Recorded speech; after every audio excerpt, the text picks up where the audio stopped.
অপাৰেশ্যনৰ আগদিনা মা এগৰাকী মুছলিম আণ্টিৰ লগত চিনাকি হৈছিল। হাজবেণ্ড ICUত থকাৰ বাবে আণ্টি বহুত চিন্তিত হৈ আছিল।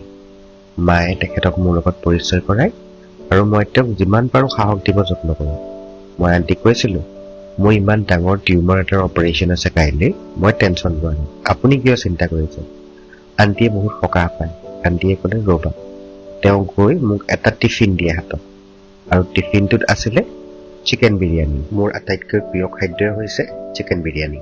তেওঁ ক'লে, অপাৰেশ্যনৰ আগত ভালকৈ খাই লোৱা। অপাৰেশ্যনৰ পিছত এদিন মা নাথাকোঁতে হঠাতে নাৰ্ছ আহিল।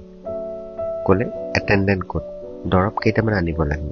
তেনেকুৱাতে আণ্টি আহি ক'লেহি, মই ইয়াৰ এটেণ্ডেণ্ট, দিয়া কি দৰৱ আনিব লাগে। ই মোৰ ল'ৰা হয়।